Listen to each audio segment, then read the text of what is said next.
Hello and welcome to the United Community Channel. My name is Jack and this is the latest episode of the United Community Podcast, and we've got a very, very big show tonight. And as I'm sure a lot of you are noticing online, there is another Manchester United hashtag trending. That was hard to say. And it is United is broken. And it has to do, of course, with the ownership. There are protests being scheduled before the Fulham game, I think, on the 1st of February. And INEOS are getting kind of lumped in with the whole Glazers Out movement. And we're going to talk about it. Obviously, it's been a busy couple of weeks in relation to the upheavals at United. New manager, an interim, and then a caretaker, an interim before whatever the case may be. And we're going to need a new manager on or in the summer. So, as always, guys, your opinions matter. So I want to hear what you guys think. Please drop them into the live chat if you are watching live. If you're not, let us know in the comment section below. Smash a like in the video, subscribe if you're new, and all that. We've got Oisín and Chris with us. As always, two of the part of the tapestry here now at the moment on the United Community Channel. Boys, Chris, I'll go to you first. I mean, look, it's been a whirlwind, maybe week or so. And we've seen Michael Carrick come in and a lot of negativity coming towards the board and INEOS and the powers that be and so on and so forth. What have you made of the last maybe week or 10 days or so? Oh, we've set ourselves back. I mean, without a doubt, and everything like that. And I just think that it's a I don't know how you say. I mean, it's just an issue. It's like, I understand the ownership, and we all know the Glazers have to get out. I mean, that's like kind of beating a dead horse at this point, and it's just. But my reservations and my anger is at the INEOS board, if you want to call them that, and everything, and what they do and what they've done and how they've proceeded. And as we pointed out in the last podcast, it was Ashworth, the Ten Hag extension, the Amarin thing, it's, if that was a one-off kind of thing, you understand it, or, but, they appointed him, they went out and I don't believe that we didn't support him, because we went out and bought the players that he needed and that he wanted in the summer. Now, did we get everybody that we wanted? No, I understand that, but, they did support him with Cunha and Mbumo and in players. He didn't. He got Sesko in. He didn't want Sesko, but that's one of those dynamics that you have to give and take. I think at that point, if you're truly going back and forth, like if it's Oisín and I, well, I like this guy, but I like that guy, and how are we going to do this, and what's better for the club, and but I like Sesko too, and then the Lamens thing too, or Lamens thing is he wanted Emi Martinez, or how true that is. It's all hearsay at this point, but it's like, I can understand the back and forth with that. I can understand, back and forth with players, because if it's, I have these four players, let's go back and forth. Okay, I get it.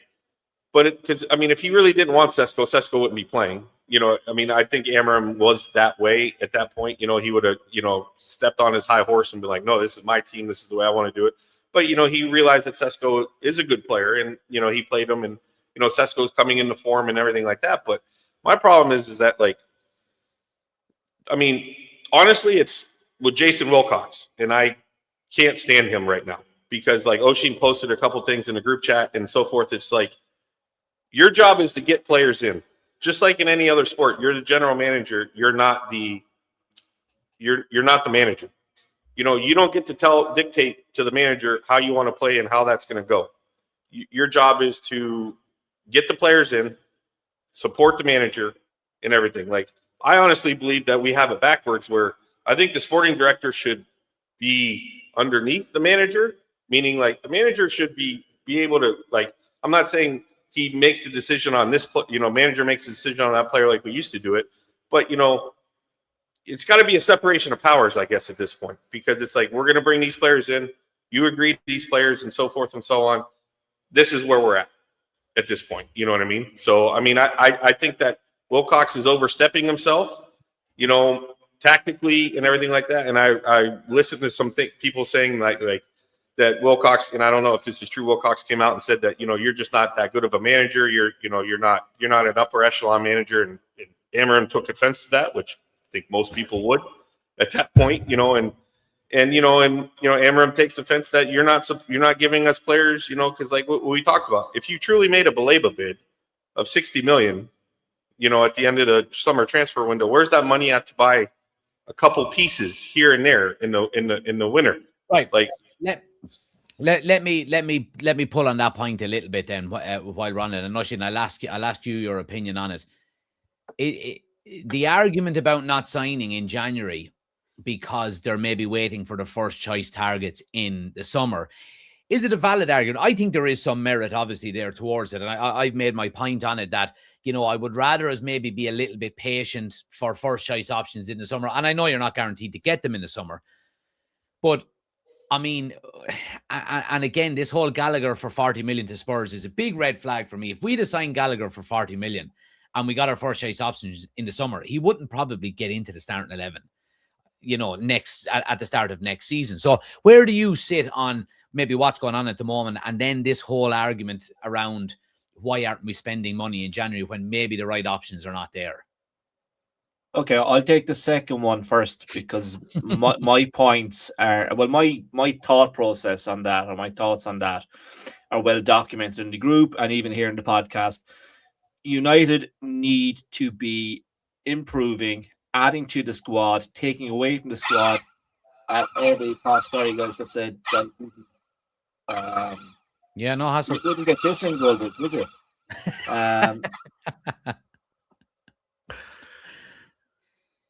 Right. My wife can deal with that now.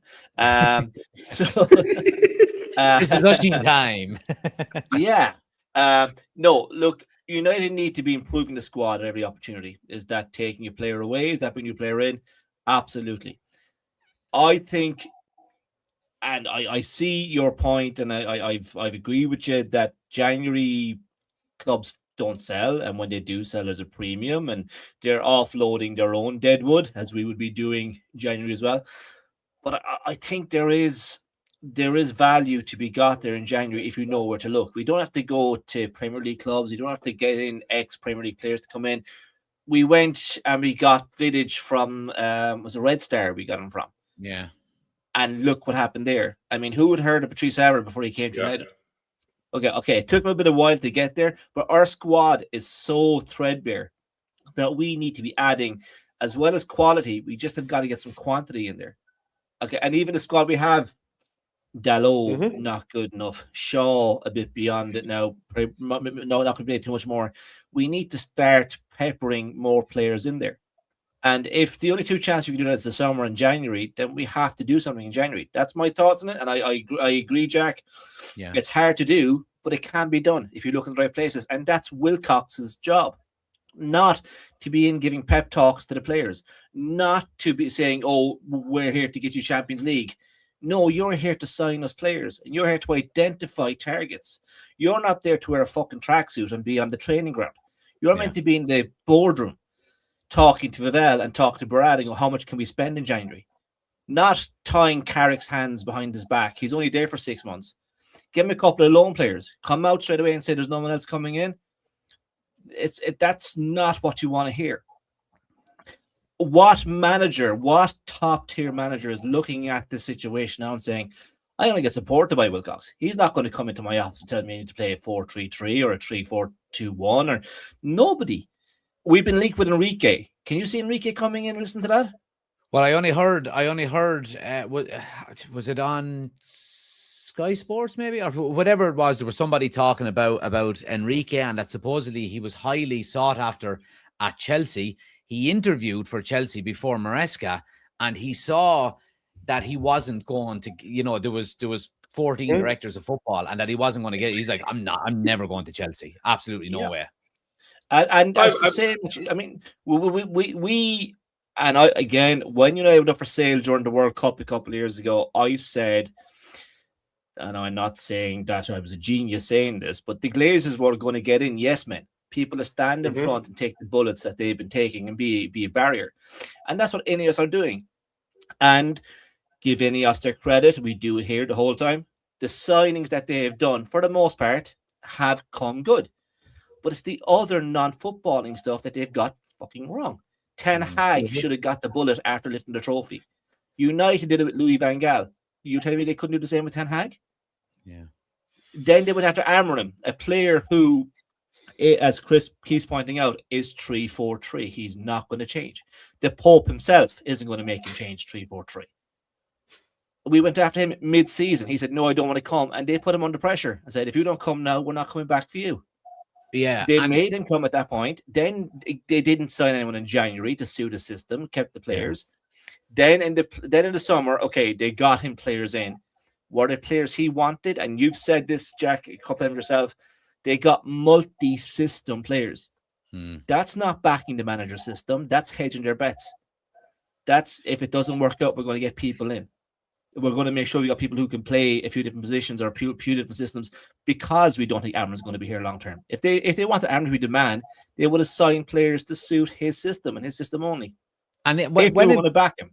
When it comes to signings, like, because obviously this is a big talking point around, United always have money to spend, you know what I mean? But there's the big 1 billion debt bombshell that's behind us all of the time, you know what I mean? Like, it was reported, was it last year, that it had increased to over 1 billion?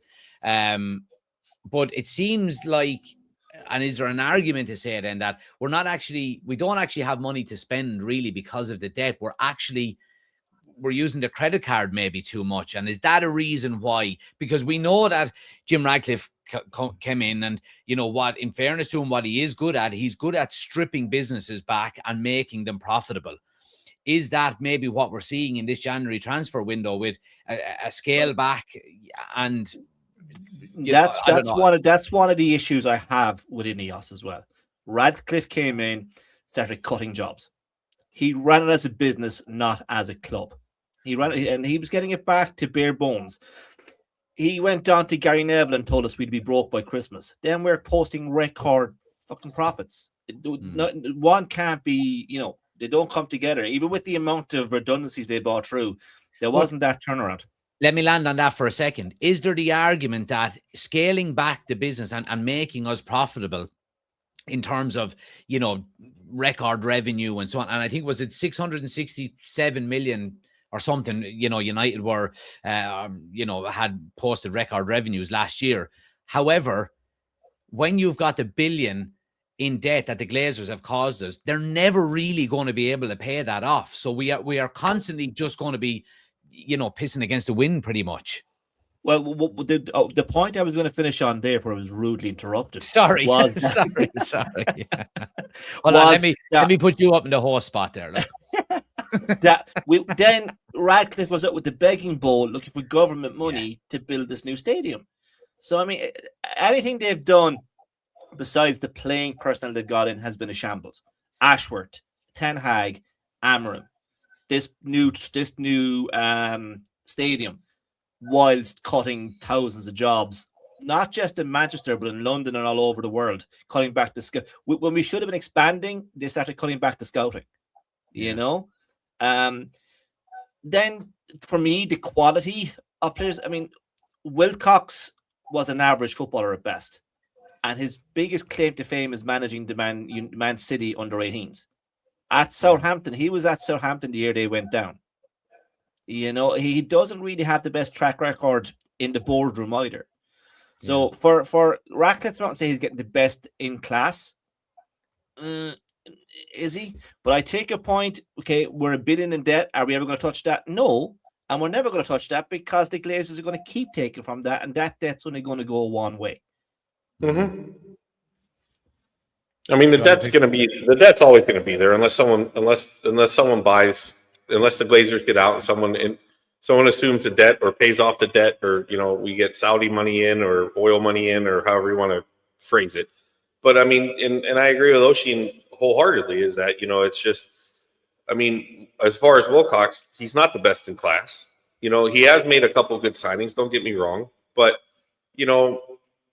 I do have a little pushback with saying the multifaceted, but I do think that they looked at the future, because if you think about it, Mbeumo can play as a 10, he can play as a winger, and everything. And, we have Ahmad that can do kind of the both same thing. But I honestly think they bought Cunha for a reason, because I think they know Bruno is going to leave. So Cunha would take over for Bruno at that point.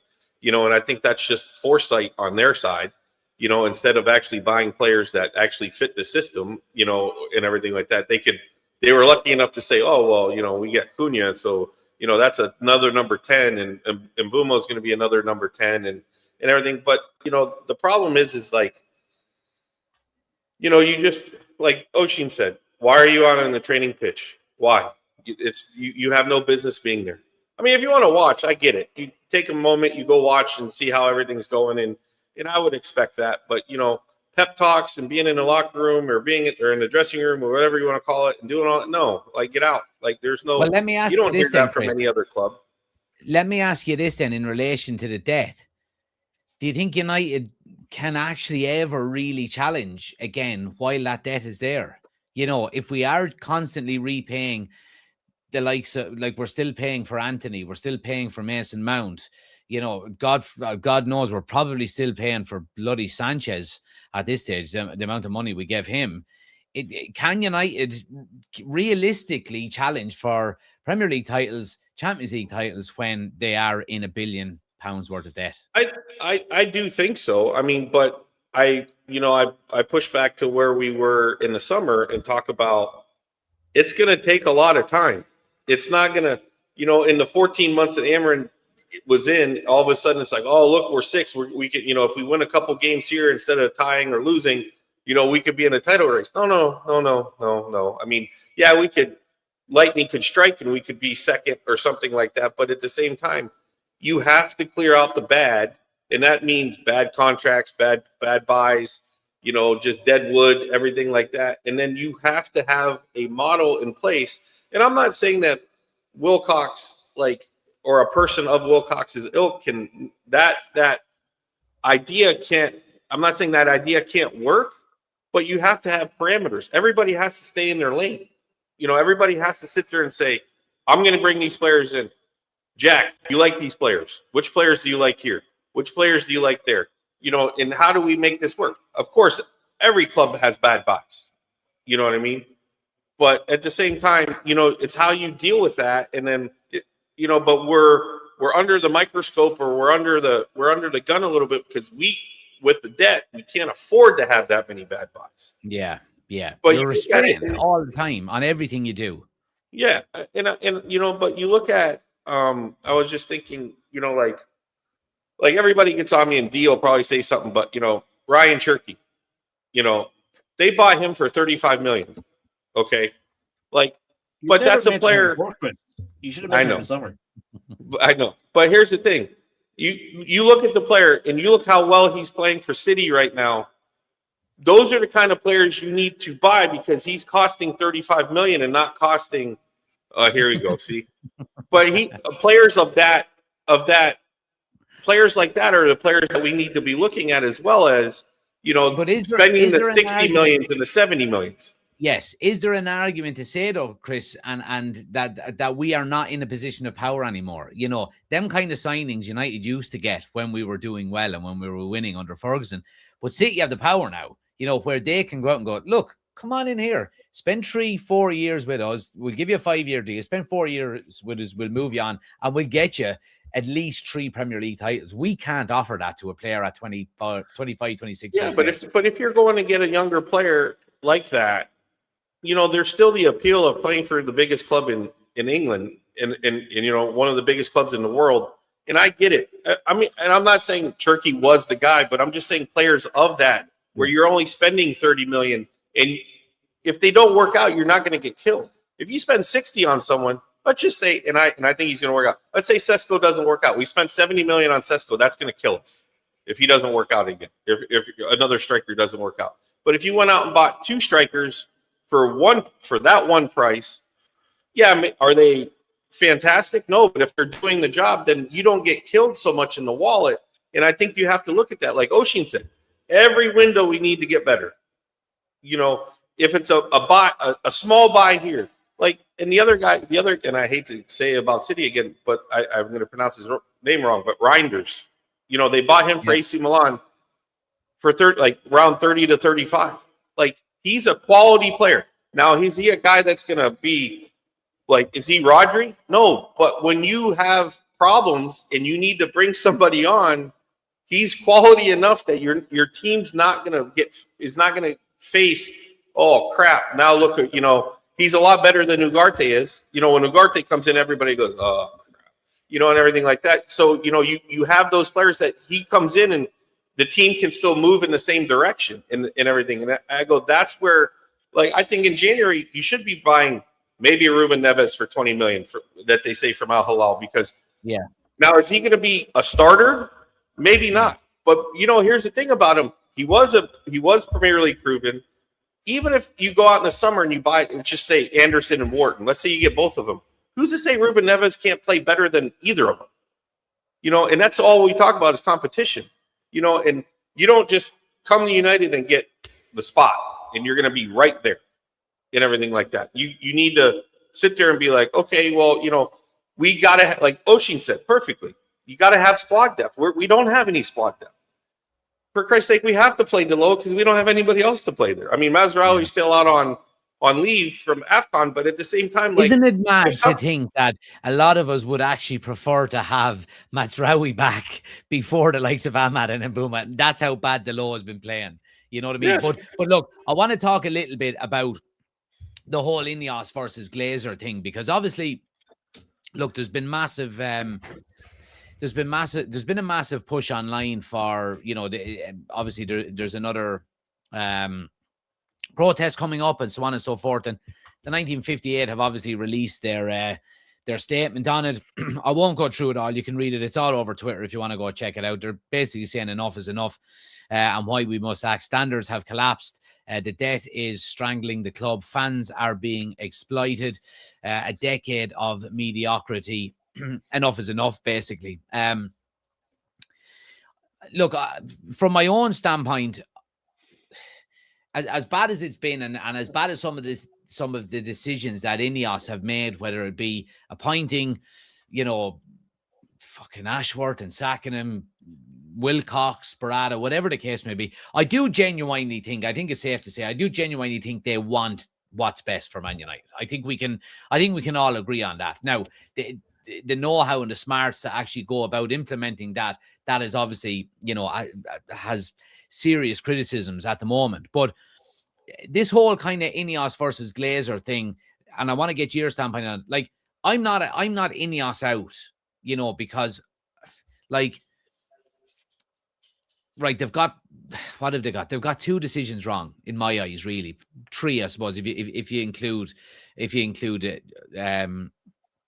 Amram, but I think Amram kind of forced his way out a little bit as well. I'm kind of on the fence with that one. Where do you stand? Oshin, I'll ask you first. Where do you stand on this INEOS out movement? Like, I think it is unfair to lump them in with the Glazers, because the Glazers have done nothing for United. Like, INEOS have come in, they've got some decisions wrong. They've reinvested into the training ground, which needed work. They're looking to build a new stadium. They've tried to implement competent people in important areas in the background. Where do you stand on them getting lumped in with the Glazers? For me at the moment, and it's at the moment taking the last, they're now 2.5 years now? Yeah, since the World Cup. So it's 2 years, basically, yeah. So they're two cheeks of the same arse at the moment is what they are. Yeah. The Glazers the INEOS are there to do what Glazers want and not have Glazers face the public is what I think.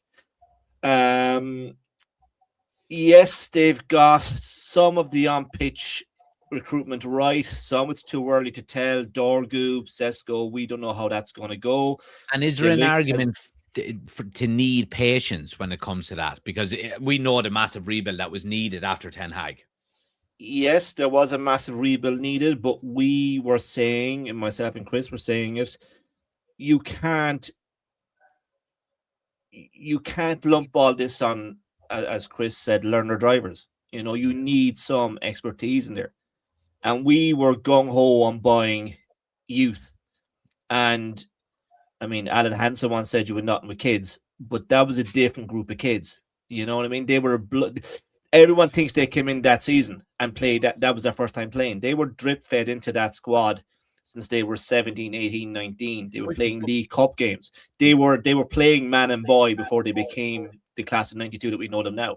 Yeah, and I think Alan Hansen was right. You don't win anything with kids. Them kids came in with Cantona and Keane and Bruce and Pallister and Schmeichel. Yeah, and that's what we don't have now. And we're saying it week in, week out. We have no leadership. My thoughts on Bruno are well known. He's probably our best player. He's our most creative player. World class for me is a stretch. For me, you guys don't talk to your opinion, but he's not going to grab the game by the scruff of the neck and pull all these 21, 22-year-olds. He goes missing sometimes when the game goes against him. The head goes down. The Hail Mary ball becomes a lot more prominent in his game. He's trying to force it. There's just no leadership on that pitch. Even when Martinez back now, he's the tendency to fly into a couple of tackles thinking that's going to be leadership and that's going to get the team up, when really all it needs is someone to put a foot in the ball and say, let's calm down here. We don't have anyone like that. And they don't come cheap, and it takes a while for them to get to that position in their career. And do we need patience? Yes. But how long are we waiting, and how long more can we let City, Liverpool, Chelsea, even Aston Villa, Newcastle get ahead of us? I do my best. I do my best. That's a good one, though. I'd steal that one. That's a good one. You're welcome to it. Chris, where are you standing on the INEOS Out movement? Because I don't think anyone thought it was going to be a quick turnaround, basically, and look, it is going to take time. Like if Wilcox was to go in the morning and Luis Campos was to come in from PSG, everyone would be going, "Oh, that's a brilliant decision." You know what I mean? Because he rebuilt the whole post-Galacticos phase of PSG, and then you might get Luis Enrique to come with him. But these are all ifs and buts. Where do you stand on INEOS? I mean, I stand on the jury's out. I mean, I don't like their decisions. The three of them that I don't. I'll put it as but I think they're teetering on a fourth bad decision with Jason Wilcox's appointment. I mean, I do. I mean, I like Vavell. I mean, I think Vavell had a good, he's the one that wanted Sesko for good reason and everything like that. And I get that. But I really am, if I'm INEOS, even keel right now, because let's be honest, they got handed a bag of shit, and they're trying to do the best they can. Like, you sit there and you talked about it earlier about the debt and everything like that. So you're Sir Jim, and you're the board that comes in and goes, shit, we're $1.4 million in debt or something like that. How do we do this, and what do we do, and what's the best way? I mean, there's not a whole lot of strategy there. It's you got to do what you can instead of what you want to do. Because I'm sure INEOS wants to turn it around faster, but they just can't. Do you think, Chris, that there is something there in the background? Like, I can't see why Jim Ratcliffe would come in, buy a minority stake in United, get to run and as we're saying, kind of be the puppets for the Glazers, without a future plan of potentially owning or being a majority stakeholder. Do you think there's an argument there? Because we know, obviously, if the Glazers decide to sell in the morning, they've got that drag-along rights, you know what I mean? Mm. And look, I mean, I think at the moment, how we stand, if they decided to sell to someone like Qatar, Jim would have to sell up. I think the majority of the fan base at the moment would be happy because they'd both be gone. Yeah. I mean, I don't think this is not going to be a popular thing that I'm about to say, but we all have to be under the understanding that the Glazers are not going to sell until after stadium's built, because that's where all their money's going to. That's where they're going to double their money, if not triple their money, or something of that ilk. At that point, that's what they're waiting for. And they're putting INEOS in the front line and taking all the bullets. And I'll say that INEOS is taking the bullets for the Glazers, but Amram was taking all the bullets for the board, because think of all the questions that he was asked about system and this and that, and then about players. Well, Amram he's not the one bringing in the players. Where's Wilcox at? Why isn't he sitting in a press conference talking about players, or talking about who we can get and answering the questions why we can't encourage him, Chris, because he will do that. I'd like to see him do it. I'd like to see him fail at it too, because I don't think he can. And to be honest with you, what I mean? I just don't. I mean, that's my issue. And then, like you talked about Luis Enrique, we have to be under the understanding that we're not going to get a top tier manager. with this system, the way it's set up. No one's going to come that way. Like, I'm sorry, and I wish and I hope I'm wrong. Honestly, I hope I'm wrong. But we're not going to get, as the names come out, an Ancelotti, Enrique, Tuchel, or any of these top tier managers, whether it be after World Cup or I don't even think some of the other names that Marco Silva. I don't think we'll get him having to deal with Wilcox or Areola. Is that his name? Areola from Bournemouth. Or like Glasner. Why would Glasner want to come in here? He already questioned Crystal Palace's board. Like Crystal Palace's ownership. He questioned them a while ago and said, you didn't support me at all. So what do you want me to do with it? I mean, so he's already outspoken, and he plays a 3-4-3 too. So I mean, like, I just don't understand where they're going to go with this, and I'm scared about it because I have a feeling that it's going to be Michael Carrick going down the road. Which I have my reservations about Carrick because he did a good job I was listening to a lot of people and they said he did a good job at Middlesbrough, and I went back and looked at it. But once teams found him out in the championship, he went to shit. Middlesbrough went to shit when they found out how he played and how they could stop him, and he couldn't change.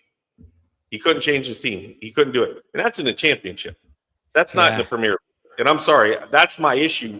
And I hope he does well as a caretaker. I will support him. Don't get me wrong. I will support Carrick and everything like that. But at the same time, we're in this moment of we have to be realistic and say Glazers aren't going anywhere until the stadium is built. INEOS is gonna be here. I think the next thing that has to, if things don't go well, the next person has to go is Jason Wilcox. Because who else are you going to blame? You can't. I don't even know what Vavel's real title is. So Wilcox is right now. He's the face of it right now because everything that I've heard about the Amram Wilcox thing is that Wilcox went after each other, which is fine. Everybody can go after each other, but can you learn to shake hands afterwards? Or who overstepped?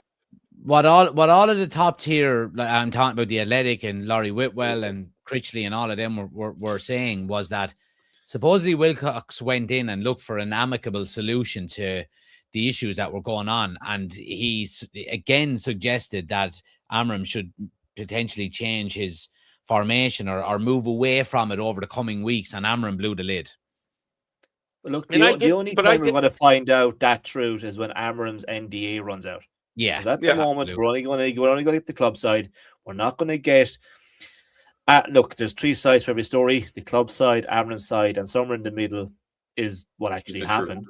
Yeah. But all we're getting right now is Wilcox's side because Amram cannot say anything per his contract and his NDA. It's mad to think that we probably have NDAs on like 3 managers at the moment, like still. Well, the problem is too is that and I know that the result. The last season, and I know we had some bad results in the previous, month. But in the previous month, let's look at what play. We have when is it the system versus the players aren't good enough because Darren Fletcher found that out. Hey, we're going to go a back four, and we're going to play a 4-3-3, and we're going to do it Sir Alex's way, where we're not going to have inverted wingers. We're going to have wingers that can cross the ball with their correct foot on each side and do that. Did we score some goals? Did Sesko look good? Yeah, but guess what? We didn't win. At one point was, and it's always that whole United narrative as well, especially in the media. But like I actually found it here while you were talking. I seen a York today about Rasmus Højlund, and you hear all of this stuff. He's flying it now at Napoli. Rasmus Højlund has scored in 3 of his last 18 games for Napoli. You know what I mean? Sesko has scored 3 in his last 2 games, and you don't hear that from the media. It's the whole United narrative. And I do have to, and I get the one thing that it pisses me off, and it really gets at me is that love Sir Alex, will never say a bad word about him or anything like that. But at some point, you have to change. You have to adapt. As much as, and I'm not saying Amram is perfect by no means. Did he make mistakes? Absolutely, and I agree with that. But at the same time, you can't always just go out there and play and say, okay, we're going to have Mr. Ryan Giggs and Mr. Beckham on each side, or this is how we're going to do it. Like, all the top clubs change formations and do things differently because there's new ways. I agree with you, Chris, and I think we're getting, and I think it's the less intelligent people, and I know there's probably a smarter way of actually saying that, you know what I mean, which is, completely contradicts what I'm trying to fucking say. But anyway, my point being is that you cannot play the United like fucking Matt Busby played 3 at the back at times. You know what I mean? Yes. Obviously in the old way of doing it. Alex Ferguson played 4-4-2, and you say, "Oh, we have to go back to the Ferguson way." Ferguson was playing 4-3-3 for the last 8 years he was manager. You know what I mean? Mm-hmm. Because going into Europe, you had to adjust. Like ever since Varane signed, so how long was that? A decade. He was playing 3 in the middle. 2001 Varane signed. Yeah, so there you go. He was 12 years doing it. You know what I mean? Like the whole now, but you've got to get the balance right. You've got to be. Yes. You can't forget the fundamentals of what United is based on: attacking, high energy football. Trust in the youth. Them 3 things in general. It doesn't matter what formation you play, as long as you can stick to, as long as you entertain. Exactly. And win more football games than you lose. I think everyone will be happy. But I think that, I think Amram did entertain some games. Don't get me wrong, but where do you draw the line at he's trying to do something and the players can't do it, and the players aren't doing it, and the problem is that I was looking at this last night and I was going through making notes and everything like that. Like whoever comes in that wants to play a 4-3-3 or 4-2-3-1 or whatever you want to call it, we're not set up for that right now. Because if you look at our 2 center backs, or you pick your 2 center backs, De Ligt and Maguire, they're going to get sought out because they don't have the pace. De Ligt and Martinez, no. Euro and De Ligt, the way Euro's playing, no. Maybe, and then Aiden Heaven and maybe De Ligt or something like that, because De Ligt's been our best center back. Let's just throw that out there.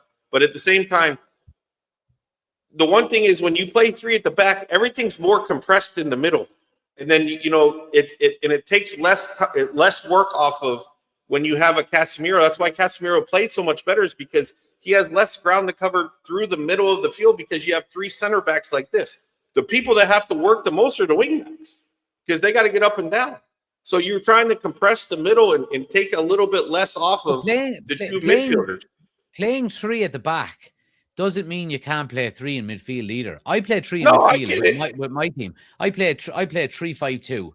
Now your wing backs, when you're defending, are full backs. When you're in transition, they're wingers. When you're attacking, they're wide forwards. They do the dog work up and down. I've still got 3 in the middle of the park. I've got a 6, an 8, and a 10.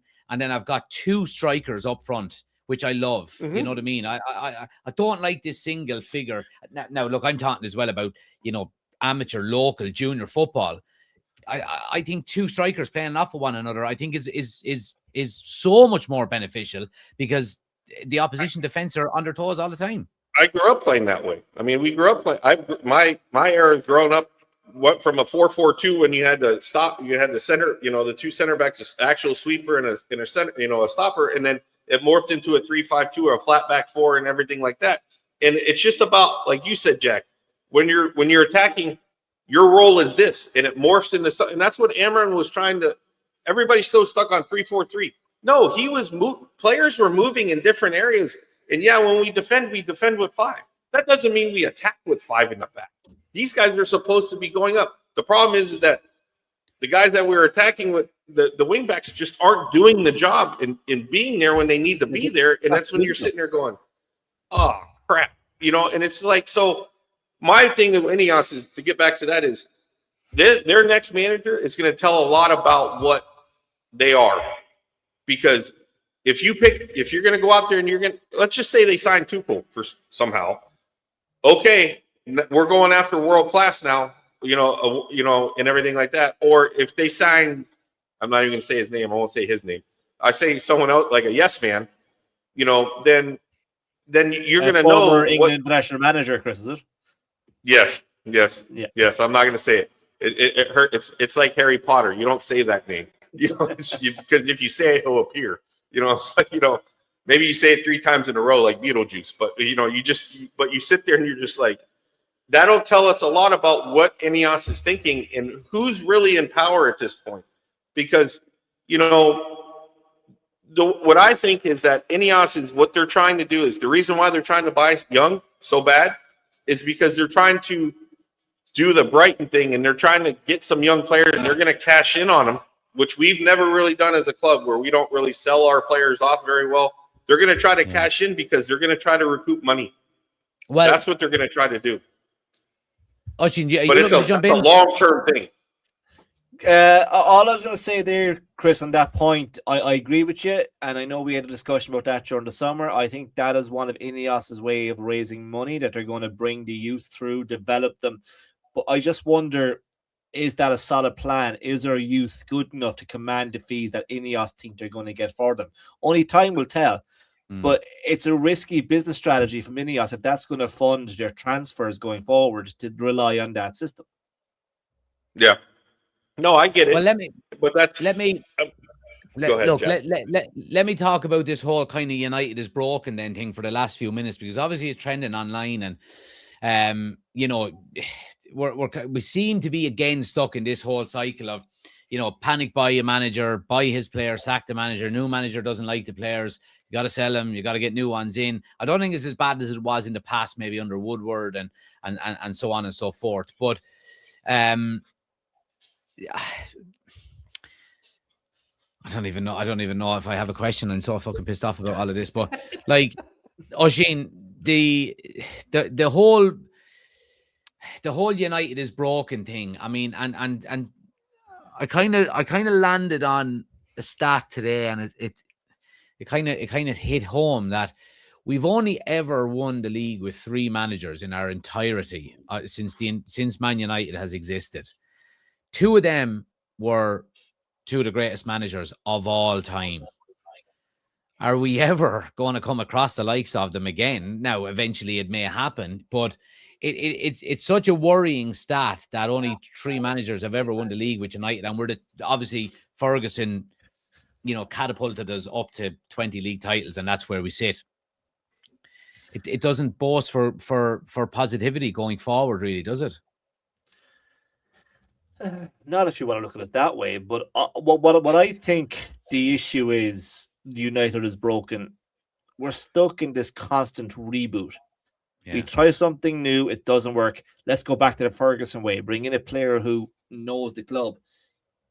What part of the club does Carrick now know? It's a new club. Amorim got rid of that club. We're now a new football team.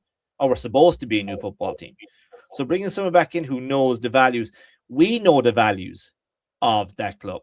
Doesn't mean we should be managing it. And that's one of the things I was going to report INEOS. I think that could be mistake number 4 is bringing Carrick in. They should have gone outside the club. Forget Ali was never going to come back.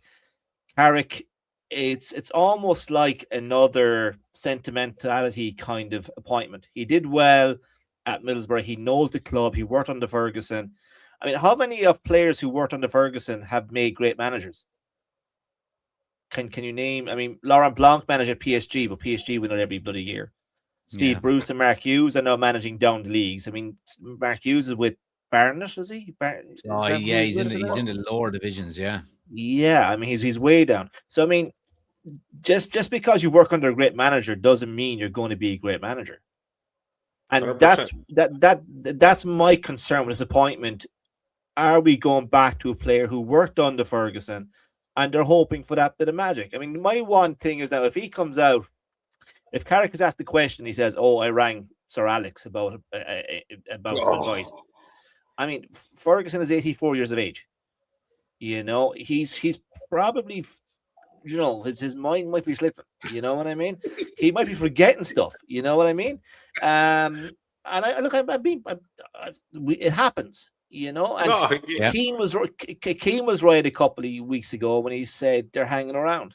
And I've said it for years. I'm going back thinking about the only Irishman, the second Irishman to manage United, Frank O'Farrell, Corkman, great Corkman. But he was in the shadow of Busby. And until we can get rid of Ferguson, then I think we're going to be in the shadow of Ferguson and his teams and the class of '92 and all this bullshit that goes along.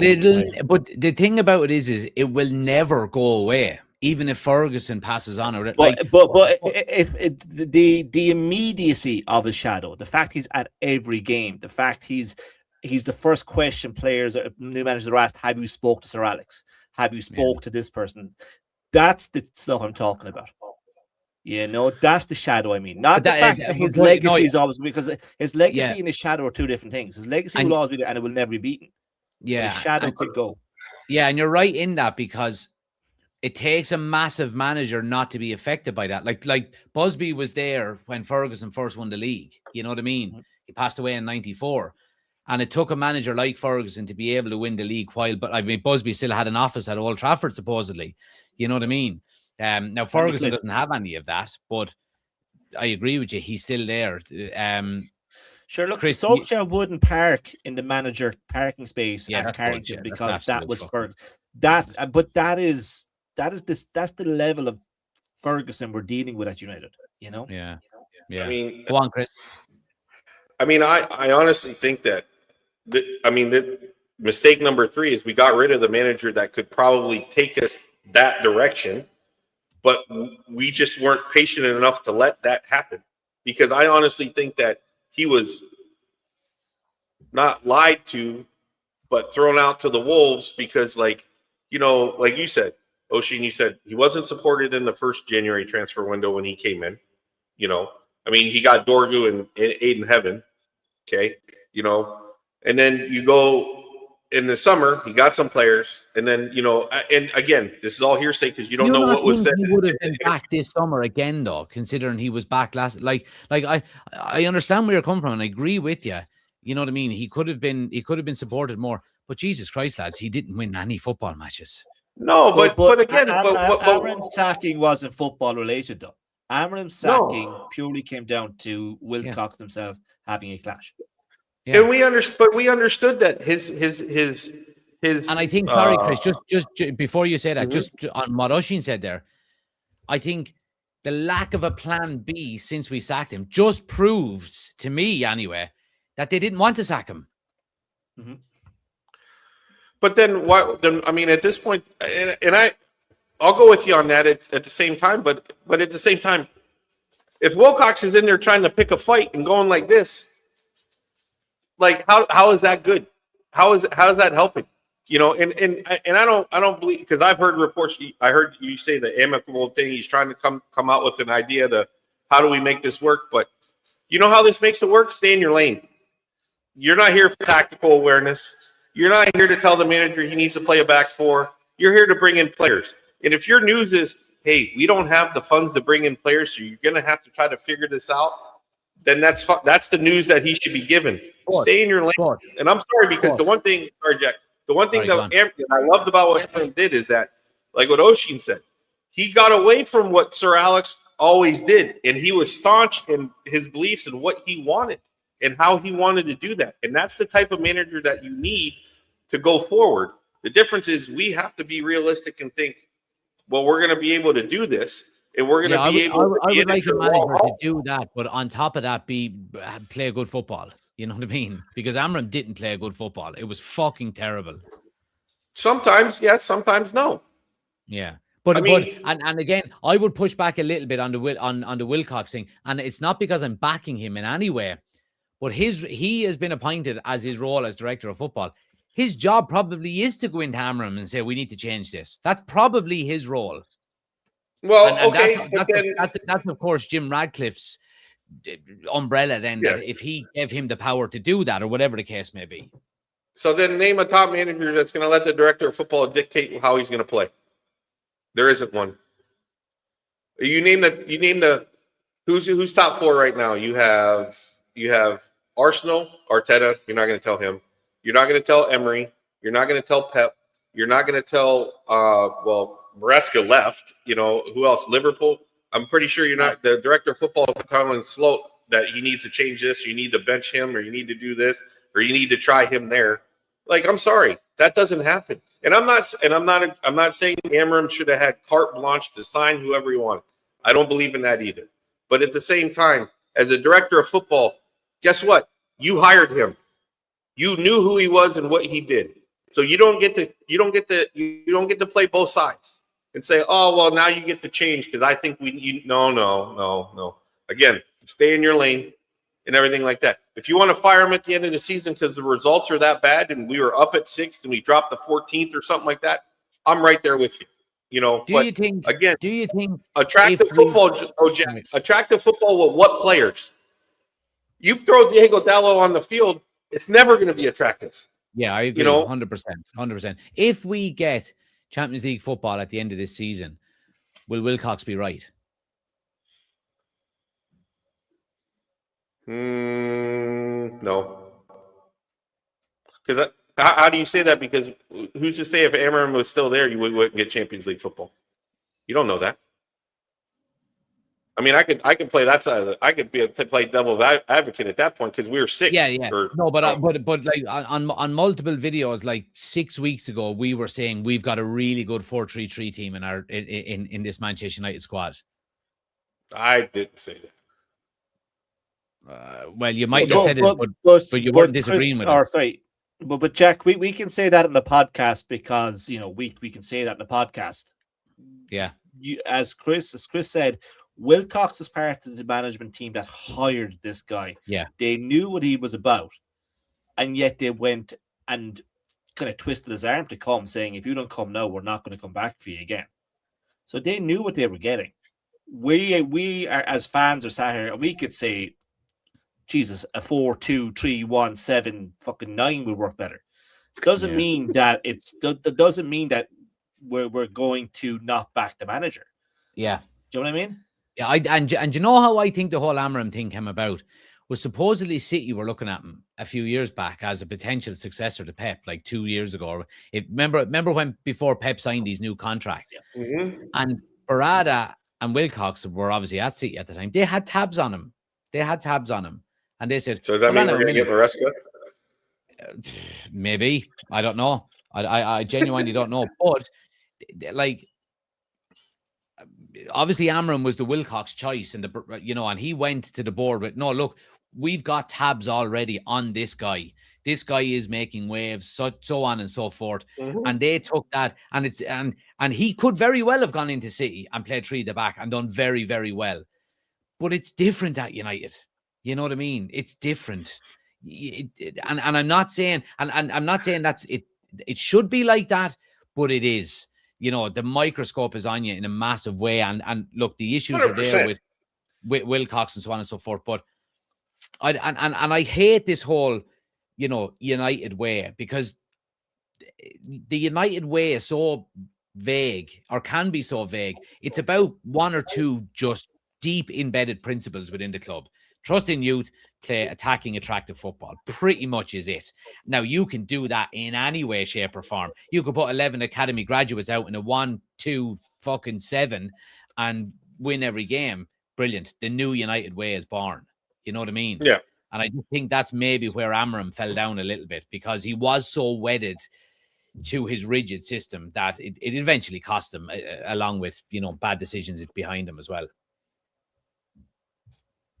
All right, then, ladies and gentlemen. Little bit. Well, look, but time will tell. It's thank God we have a place to vent. That's all I will say, because I probably wouldn't be married if I didn't. So let me ask this question, Jack, and I'll pose it to you, Oshin, real quick before we go. With Carrick being in and everything, and we're going to play a what he says is a 4-2-3-1 is what he always played at Middlesbrough. Give me your starting 11 real quick. And where would you play everybody?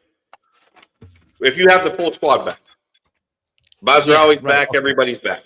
Full squad. I would, while Oshin is writing there, I would play Lemens, Mazraoui, De Ligt, Martinez, Shaw.